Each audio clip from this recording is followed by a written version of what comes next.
I, 30F, met Jack, 33M, 8 years ago at my best friend Keisha's wedding. I wasn't even supposed to be there since I had a work commitment, but Keisha begged me to be her bridesmaid. That last-minute decision changed my life forever. Jack was the best man, and from the moment I saw him, I was drawn to his confidence. He was charming, successful, and seemed to have his life together. He owned a software development company and had just bought his first house. During the reception, we spent hours talking about everything from our childhood dreams to our future goals. Jack told me how he came from a humble background and built his company from scratch. His dedication to his work and family values impressed me. By the end of the night, we had exchanged numbers. My older sister Marie was thrilled when I told her about Jack. She had always been protective of me, especially after my disastrous relationship with my college boyfriend who cheated on me with my roommate. Marie said Jack seemed different, more mature and established.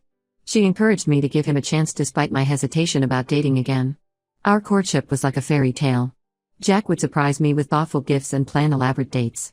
He got along great with my family, especially Marie. They shared similar interests in art and classical music. My parents adored him because he came from a good family and had strong traditional values. They were particularly impressed by how he took care of his elderly parents. After dating for 4 years, we got married in a beautiful ceremony that my parents helped plan. Marie was my maid of honor and gave a touching speech about how happy she was that I had found someone like Jack. Everything seemed perfect. Jack supported my career, encouraged my independence, and never made me feel guilty about my work travel. I work as a sales representative for a pharmaceutical company, which requires me to travel at least 2 weeks every month. My sister Marie always said it wasn't fair to Jack that I was away so much. She constantly suggested that I should consider finding a different job or at least cut back on my travels. But Jack assured me he understood and even encouraged me to take more trips, saying it was good for my professional growth. Looking back, I should have seen the red flags. Jack was too perfect, too understanding. He never complained about my absences, never showed any signs of missing me. Instead, he would encourage me to extend my trips if needed. When I would try to come back early to surprise him, he would seem almost annoyed rather than happy. About 6 months ago, I started noticing changes in his behavior. He became very protective of his phone and would never let me near it. If I walked into the room while he was texting, he would quickly put his phone away or turn it face down. When I asked him about it, he said it was work-related and that I was being paranoid. He reminded me how busy his company was and how he needed to be available for his employees at all times. Marie defended him, saying I was probably projecting my guilt from being away so much. She suggested I was letting my past experience with my college boyfriend cloud my judgment of Jack. My parents agreed with her, saying I should trust my husband more and stop creating problems where there weren't any. Things got worse when I found women's clothing in our guest room, a blouse and a pair of earrings that definitely weren't mine.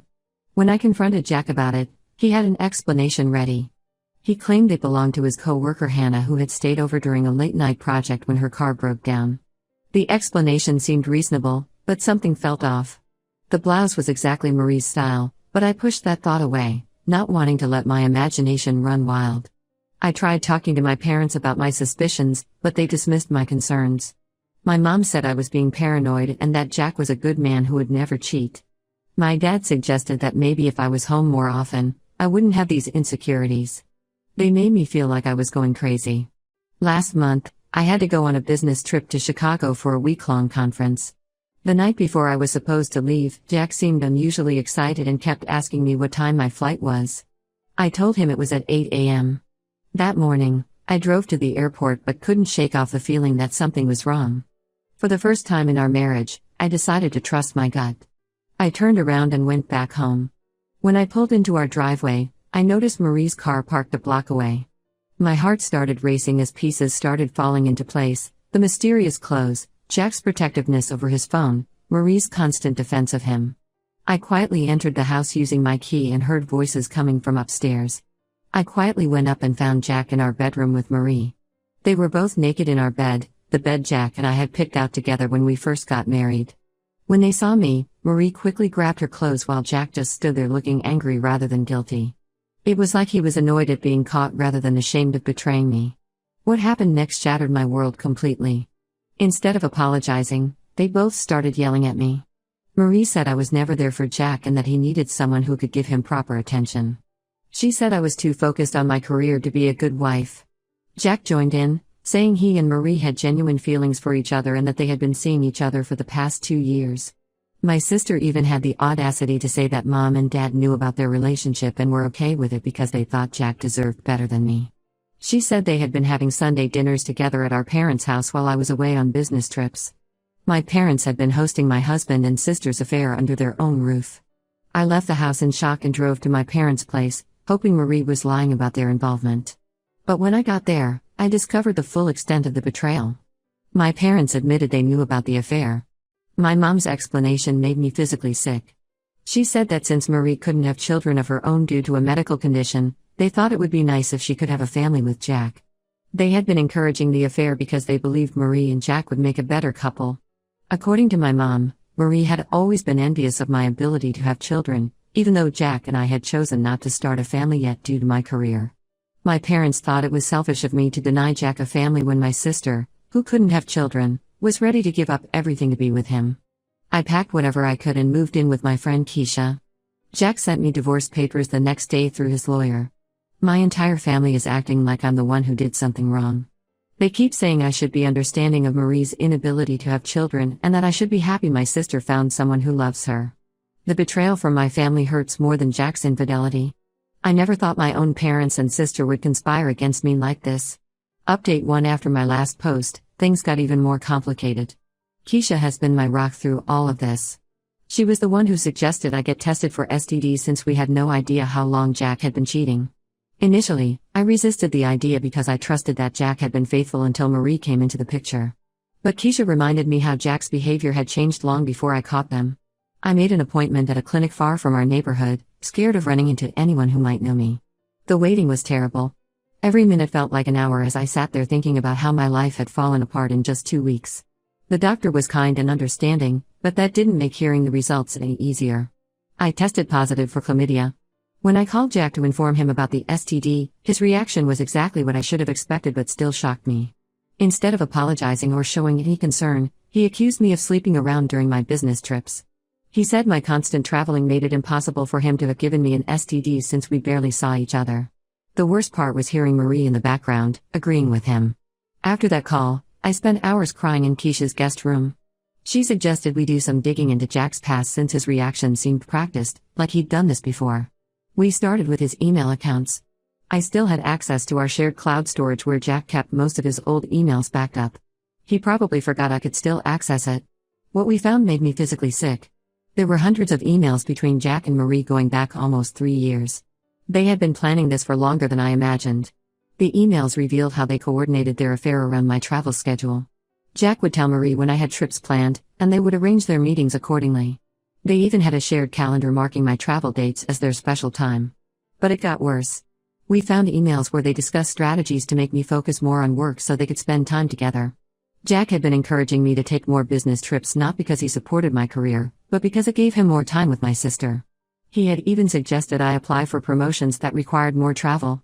The emails showed they had taken several vacations together while I was away on business. They went to places Jack and I had talked about visiting together: Paris, Rome, even the Maldives. My parents had helped them coordinate these trips, making sure I wouldn't find out. There were emails from my mom suggesting good times for them to travel based on my schedule. The most devastating discovery was about Marie's attempts to get pregnant. She and Jack had been actively trying to conceive for over a year. There were emails discussing fertility treatments, ovulation schedules, and planned doctor visits. Marie had written about how having Jack's baby would force me to grant a divorce quickly since no judge would want to keep a father away from his child. I confronted Marie about this at our parents' house. I wanted to face her with our parents present so they could see the truth about their perfect daughter. When I showed them the emails, Marie didn't even try to deny it. Instead, she said she deserved to be happy and that Jack was her soulmate. She talked about how unfair it was that I could have children but chose not to, while she, who desperately wanted to be a mother, couldn't conceive naturally. Our parents sat there quietly during this confrontation. Their silence spoke volumes about their priorities. Finally, my mom broke down crying and called me later that evening. She revealed that Marie had always had mental health issues due to her infertility. Apparently, Marie had attempted suicide twice in the past because she couldn't have children. My parents claimed they supported her relationship with Jack because they thought it would help her heal. I was furious. They had kept Marie's suicide attempts from me all these years. Instead of getting her professional help, they thought stealing my husband would fix her problems. They sacrificed my marriage and happiness for Marie's mental health. My mom begged me to understand and forgive them, saying they were just trying to protect Marie. Keisha thinks I should press charges against Jack for knowingly exposing me to an STD, but I'm not sure I want to drag this out in court. The betrayal from my family is hard enough to deal with. I've blocked all their numbers except for Keisha's. She's been letting me stay with her while I figure out my next steps. The hardest part isn't losing Jack, it's losing my entire family. Every memory I have of the past few years feels tainted now. All those family dinners, holidays, and celebrations were just opportunities for them to plan behind my back. The people I trusted most in the world conspired to destroy my marriage, and they don't even think they did anything wrong. I'm meeting with a divorce lawyer next week. Keisha helped me find someone who specializes in cases involving infidelity.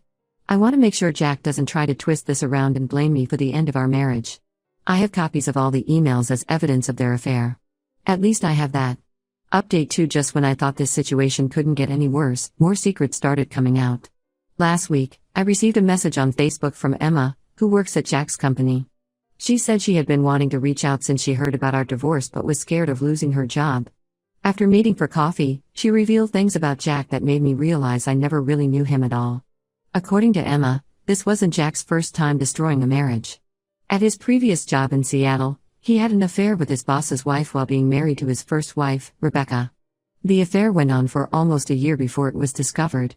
Emma worked at that company too and witnessed everything fall apart. Jack's boss had to resign due to the scandal, and his marriage ended in divorce. Jack's marriage to Rebecca also ended when she found out about the affair. Emma showed me old company emails where Jack bragged to his friends about manipulating both women. He would tell his boss's wife that his marriage to Rebecca was loveless, while telling Rebecca he was working late when he was actually with his boss's wife. The pattern was exactly the same as what he did with Marie and me.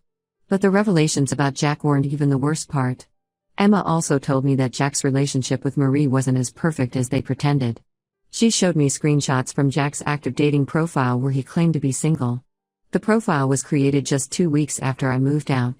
In his bio, he described himself as a successful businessman looking for casual relationships.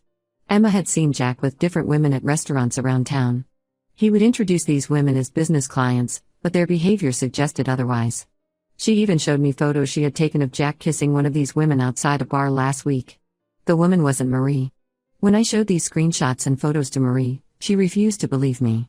She accused me of photoshopping the images and working with Emma to ruin her happiness. She said I was just jealous because she and Jack were planning their wedding while I was alone. My parents sided with her again, saying I should stop trying to cause problems. But the biggest shock came when I ran into Rebecca, Jack's first wife, at a coffee shop near my new apartment. She recognized me from photos she had seen during her marriage to Jack. We spent hours talking, and the similarities between our stories were chilling. Rebecca told me how Jack had manipulated everyone around her when she suspected him of cheating. He convinced her family that she was paranoid and needed mental help. Her own parents started suggesting therapy for her trust issues. When she finally caught him with her best friend, Jack managed to twist the story and make it seem like Rebecca had driven him to cheat. Just like with me, Jack had isolated Rebecca from her support system before she caught him cheating. He would encourage her to work more, travel more, spend time away from home. Then he would use her absence as justification for his affairs. Rebecca's family had sided with Jack during their divorce, just like my family is doing now. Rebecca also revealed something that made my blood run cold. After their divorce, she discovered that Jack had been dating multiple women throughout their marriage. He had a pattern of targeting women with insecure or emotionally vulnerable friends or family members. He would get close to these women while pretending to be the perfect husband, waiting for the right moment to start an affair. I spent the next few days digging deeper into Jack's past. Rebecca helped me connect with other women he had manipulated. Each story followed the same pattern. Jack would present himself as the perfect partner, encourage his wife to focus on work or travel, then start an affair with someone close to her. He seemed to enjoy destroying not just marriages, but entire families. The most disturbing part was how he always managed to make the wife look crazy or paranoid before the affair was discovered. In every case, he had convinced the family to side with him and the other woman. It was like he enjoyed the drama and pain he caused. I tried sharing all this information with my family, hoping they would finally see Jack for who he really is. But they're too far gone. My mom accused me of trying to ruin Marie's chance at happiness out of spite. My dad suggested I seek professional help to deal with my obsession with Jack's past. Update 3. After much back and forth with lawyers, I finally signed the divorce papers last week. Jack got to keep the house since it was in his name, but I managed to get a decent settlement thanks to the evidence of his affairs. I've moved to Boston for a fresh start, and honestly, it's been the best decision I've made. The day I signed the papers, I learned that Jack and Marie got married in a small ceremony at our parents' beach house. My mom posted dozens of photos on Facebook, calling it the happiest day of her life. The caption under one photo read, "Finally, my perfect daughter found her perfect match." The irony wasn't lost on me. My parents even gifted them the beach house as a wedding present, the same house they had originally promised to give me when I got married. Keisha helped me find a beautiful apartment in Boston, and my company was incredibly supportive about the transfer. I'm now heading the entire East Coast sales division, which is a huge step up in my career. The promotion came with a significant raise that helped me rebuild my life. Yesterday, everything I had discovered about Jack was proven right. Marie called me crying hysterically. She had found messages on Jack's phone revealing affairs with 3 different women. One of them was her best friend Lisa, who was also her maid of honor at their wedding. Marie caught them together in the beach house, our parents' wedding gift to them. When Marie confronted Jack, he used the same tactics he had used with me and Rebecca.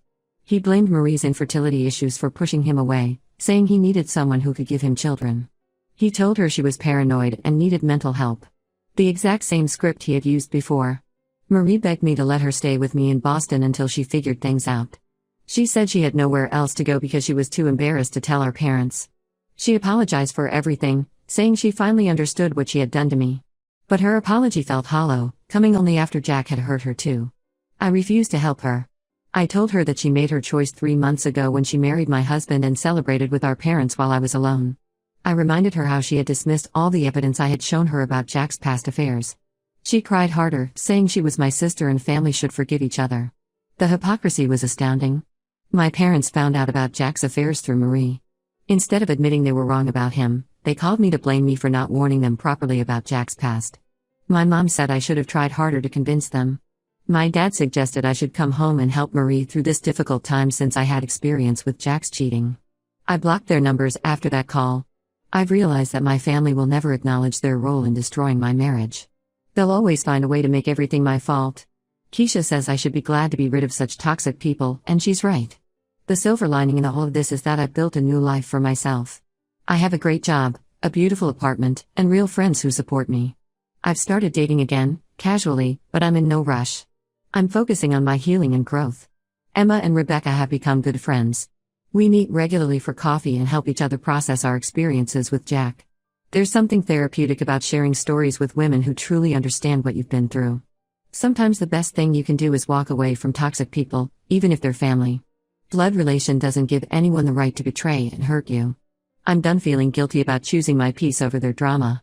Sometimes the family you choose is better than the family you're born into.